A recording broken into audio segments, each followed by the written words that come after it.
Hola, a continuación voy a explicar el siguiente ejercicio que dice: un recipiente cerrado contiene 0,103 moles de oxígeno. Calcular los gramos de oxígeno contenidos en el recipiente, las moléculas de oxígeno presentes en el recipiente y el número de átomos de oxígeno presentes.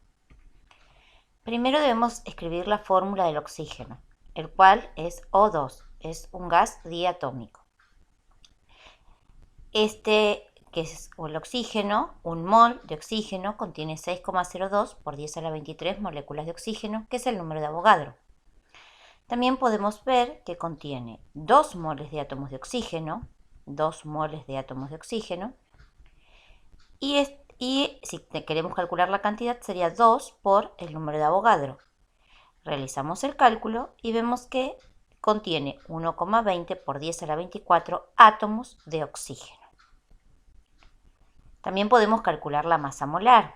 Nos fijamos en la tabla periódica la masa atómica y recordamos que la masa atómica expresada en UMA es numéricamente idéntica a la masa molar que se expresa en gramos.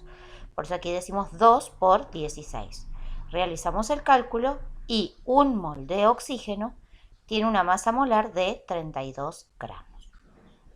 Es decir, que podemos encontrar estas relaciones, que un mol de oxígeno tiene una masa de 32 gramos, contiene 6,02 por 10 a la 23 moléculas de oxígeno y 1,20 por 10 a la 24 átomos de oxígeno.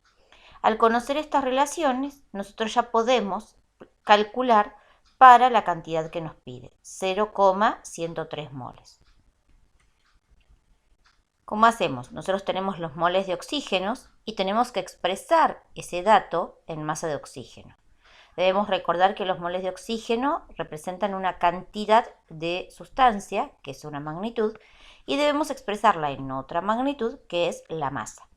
Para poder relacionar ambas magnitudes, vamos a utilizar el dato de la masa molar. Entonces, nuestra incógnita era 0,103 moles. Y entonces para calcular la masa de oxígeno, escribimos masa de oxígeno es igual a 0,103 moles de oxígeno. Y antes habíamos visto que un mol de oxígeno tiene una masa de 32 gramos. Lo escribimos como un factor unitario. 32 gramos de oxígeno representa un mol de oxígeno. Simplificamos las unidades, realizamos el cálculo y obtenemos que la masa de oxígeno es de 3,30 gramos. Quiere decir que 0,103 moles de oxígeno tienen una masa de 3,30 gramos. Y con esto damos respuesta al inciso A. Para responder al inciso B, que nos indica la cantidad de moléculas, debemos recordar que si tenemos los moles de oxígeno y queremos expresar en la cantidad de moléculas de oxígeno, para poder relacionar utilizamos el número de Avogadro. Entonces, teniendo el dato 0,103 moles, el número de Avogadro 6,02 por 10 a la 23 moléculas de oxígeno, planteamos la relación. Entonces decimos, para calcular el número de moléculas va a ser igual a la cantidad de moles que nos da el problema por esta relación, un mol de oxígeno y la cantidad que contiene, que es el número de Avogadro. Simplificamos las unidades y realizamos el cálculo y de esta manera obtenemos que el número de moléculas de oxígeno es de 6,2 por 10 a la 22 moléculas de oxígeno. Y con esto damos respuesta al inciso B. Para dar respuesta al inciso C,